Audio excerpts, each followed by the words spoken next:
It's the last week of December, and Beckett is starting his third week with his external cast to correct his sternum.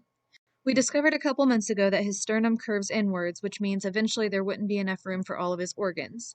So this cast is going to help pull that sternum back out and return it to how it should be, but it has to stay on for 4 to 6 weeks. North, South, East, and West are back at the clinic today. They all came in for their spays and neuters. They came in a while back as semi-feral little kittens, and then they were supposed to go on transport to another rescue, but it turned out they had ringworm. So they went to a foster home who has been giving them baths twice a week ever since, and unfortunately North and East still have some spots, so they can't get spayed today, but South and West are clear, so they'll be spayed and he'll be neutered today, and then they'll be able to go be adopted. Sampson is new to the clinic today. This poor guy was adopted about a year ago, and then his people split up and moved away and kicked him outside in the cold. That is in today. She took almost a month to be caught. She was living on her own, and our trapping team spent hours and hours trying to catch her. And now she's been in a foster home for a week or two and is adjusting really, really well. But she's pretty nervous here today. Hi, Bane. Hi, Bane.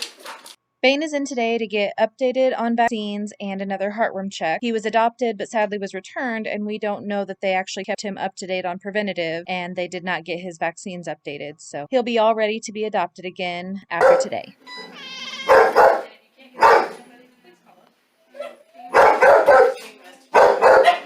Ruben doing one of his many jobs, back here trying to keep the dogs quiet.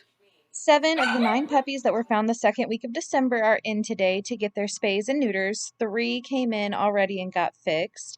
They were so small, but they've already grown so much. So today they'll get their microchips, their preventatives, and be ready to be adopted. A lot of them already have adopters waiting for them. So that's what we like. They'll go straight into homes and be able to grow up with their forever families. Oh, buddy, why are you so scared? Come here. Hi, buddy. Come here. Cadbury came in today to see us for an ear infection. It's really important to always have ear infections taken care of because they can have serious long-term effects if left untreated. Nellie Dale came in for her spay a couple weeks ago, and when she was sedated, we found a couple of things that led us to believe she might have some issues with clotting, meaning once Dr. K made her incision, she wouldn't be able to stop her bleeding. We're just checking a regular blood panel just to check. It looks like she has, it's called hemophilia A, which is just a little bit prolonged clotting. She's able to clot, and we saw that, but it's a little bit prolonged, and so laser will allow things to seal up faster and not lose as much So blood. Nellie will be spayed at another veterinary clinic where they have the ability to use lasers to stop the bleeding quickly. Amelia came in the week before last from an animal control facility with an injured eye. We removed the eye last week, and it's healing up really well, so today Dr. K is taking out the stitches. She isn't a huge fan, but she's being pretty cooperative overall. So now it'll just need to be kept clean for another week or 2, and then it should be like it never happened, and she'll be back to living her normal life. Now she just needs to find her forever home.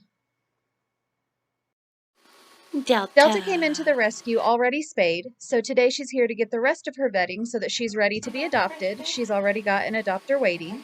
She'll get her microchip, her parvovirus temper vaccine, her rabies vaccine, and a heartworm test, and then she'll get her preventative to make sure that she doesn't get heartworms or fleas or ticks.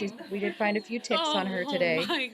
She was very upset about her shot, so we made sure and gave her lots of extra loves. I'm trying. She's so sad. Let's just start so I can...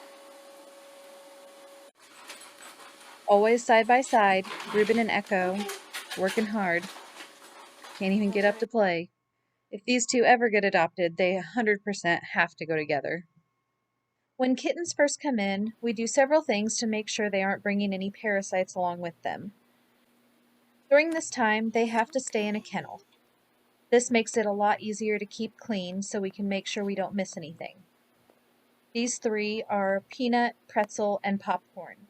They just came in from a garage where they and their mom were living and being cared for by a really nice man who couldn't catch her to get her spayed, but has spayed and neutered several kittens from previous litters. One of the things we do is we take the divider that comes with the extra large crate and we use it as a shelf. We hook it on the sides and obviously put it flat, and then we put a rug or a thick blanket on the top so they can sit on that. Another thing that we like to do is use hanging food dishes and water dishes called cage cups. That way they aren't able to spill them quite as easily, and it helps keep everything clean. We did also catch Mom, and she's in a separate crate to give her a little more room and help tame these guys down. We will get her spayed and then return her to the garage, and he will continue caring for her for the rest of her days.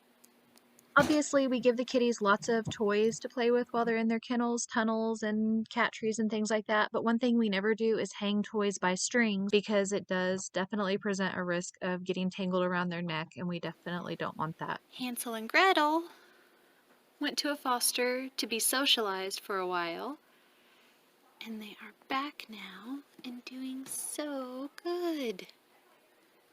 Ruben and Echo again. They were just being so cute this day. If you don't know their story, Ruben came in injured after being shaken by a Great Dane way back at the start of the year. Echo came in as a feral kitten recently, and now they're a 100% bonded pair. Are you here for your appointment, sir? This super duper sweet, gentle giant is Oakley. He is just here for a quick checkup today and a heartworm test. But I'm pretty sure he made all of us fall in love with him 5 minutes into his appointment. He was a perfect gentleman for the blood draw for his heartworm test, and we did find that he does need a nail trim pretty badly, but other than that, he looks great. But oh my gosh, he is just the sweetest boy, and it turns out he knows several tricks too. Do you know down? What a good boy!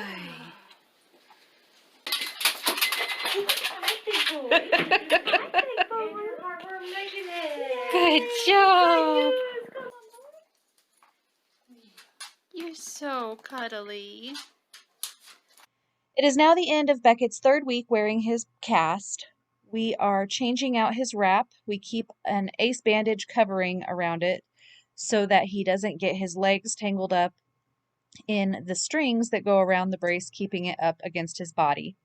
We change that out a couple times a week, and he's really very patient with us. He stays at the clinic throughout the week so that we can keep a close eye on his progress. And today, his foster is going to be in to pick him up and take him home for the weekend and over the New Year. So then on Monday, he'll be back at the clinic. Hopefully, he's only got a week or two more. It could take up to 6 weeks, but either way, he doesn't seem too bothered by it, and he is just the sweetest kitty. So he's very easy for us to work with, and we appreciate that.